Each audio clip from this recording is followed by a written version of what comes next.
বলুন এই জমিনে কি এজিদের দালালি চলতে পারে?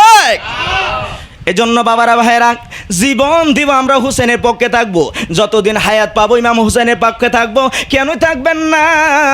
যে নবী আহলে বায়াতকে ভালোবাসার জন্য উম্মতের কাছে দরখাস্ত দিছে, রে আমার উম্মতেরা রে, আমি হাসান হুসেন আমার আহলে বায়াতকে ভালোবাসার জন্য আমি নবী ঘোষণা করে দিলাম, মান আহাব্বাহুমা ফাকাদ আহাব্বানি ওয়া মান আবগাদাহুমা ফাকাদ আবগাদানি। আমার হাসান হুসেনকে যদি ভালোবাসো, আমি রাসূল কথা দিলাম হাসান হুসেনের ভালোবাসা নয় রে, আমি রহমাতুল লিল আলামিনের ভালোবাসা হয়ে যাইব। জোরে জোরে কন্যা সুবহানাল্লাহ। শুধু তাই নয়, হাসান হুসেনকে যারা কষ্ট দিছ তোমরা শুনে রাখো, এই কষ্ট হাসান হুসেনের নয়, এই কষ্ট আমি রহমাতুল লিল আলামিন নবীর কষ্ট যারা দিবা, আমার আল্লাহ কোরআনে ঘোষণা করে দিছে লানামুল্লাহু ফিদ দুনিয়া ওয়াল আখিরা। আমার বন্ধুরে যারা কষ্ট দিবি, আমি আল্লাহ অ্যানাউন্স করে দিলাম, ঘোষণা করে দিলাম, তোদের জন্য দুনিয়া এবং আখিরাতে লানতের মালা তোদের কপালে। বলুন আপনারা হুসেনের পক্ষে যাবেন না এজিদের পক্ষে? নবীও সবসময় এই যে হুসাইনের পক্ষে যাইতো, আমার আল্লাহ ইমাম হুসেনের পক্ষে যাইতো। ভাই সাহেব, আল্লাহ যে কীভাবে ইমাম হুসেনের পক্ষে যাইতো এই দিনকার ঘটনা দেখা যায় হাদিস শরীফ খুলে পাওয়া যায়। আমার রসুল রহমাতুল লিল আলামিন নবী বলুন নামাজ পড়তেন না ছাড়তেন? ওনার নামাজ পড়ার উদ্দেশ্য হলো নামাজ ওরা উম্মত পার করে নিত। সুবহানাল্লাহ কইতেন না? না নবীর উপরে নামাজ ফরজ আছে? নবী কি আমরার মতো? নবী নামাজ পড়ছে নামাজ শিক্ষা দেওয়ার জন্য। এই জন্য নবী হাদিস শরীফে বলছে সল্লু কামারো আই তুমিনি উসল্লি, উম্মতেরা তোমরা নামাজ পড়ো আমি রাসূল যেভাবে নামাজ পড়ছি। সুবহানাল্লাহ কইতেন না? ভাই সাহেব, নবী নামাজ পড়ছে, নবীর কলিজার টুকরা ইমাম হোসেন নামাজ পড়ছে না? সীমারে কো, ও সীমার তুই আমার মারবি, সমস্যা নাই, আমার নানার আদর্শ আমার জুম্মার নামাজটা পড়তে দে। সুবহানাল্লাহ কইতেন না ভাই সাহেব? তাহলে বোঝা গেল হুসাইনি মুসলমান নামাজ পড়ে না সারে পড়ে।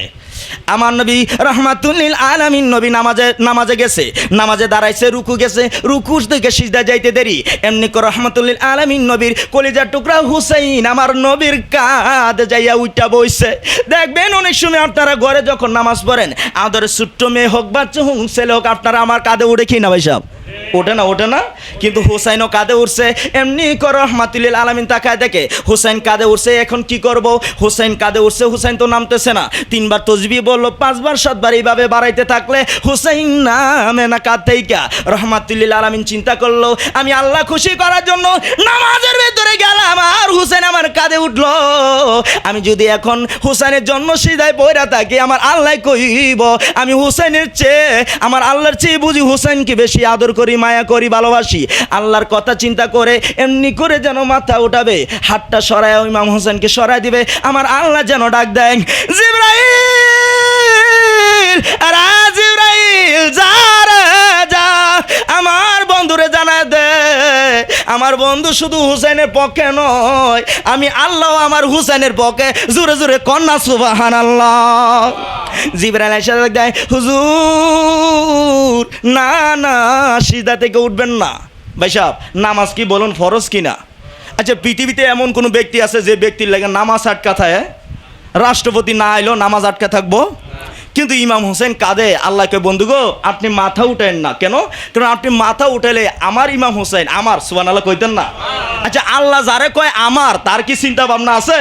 কারণ আল্লাহ কইছি তো মাল্লাহুল মাওলা ফালাহুল কুল, যে আমি আল্লাহ রয়ে গেছে গা, সারা সৃষ্টি জগৎ তো তাগর। সুবহানাল্লাহ কইতেন না? শুধু তাই নয়, আমার আল্লাহ যেন দরখাস্ত দিছে, হুজুর না না মাথা উঠাবেন না, আপনার কাঁধে যিনি উনি কোনো সাধারণ ব্যক্তি নয়, আপনার যেমন প্রিয় পার্সন ব্যক্তিত্ব, তেমনি করে আমার আল্লাহর কাছেও তারা প্রিয় ব্যক্তিত্ব পার্সন। হুজুর রহমাতুল লিল আলামিন নবীর নামাজ এই জায়গার মধ্যে আমার আল্লাহ আটকায়া দেয়, বলুন এই হুসেন কি সাধারণ কোনো ব্যক্তি হইতে পারেন?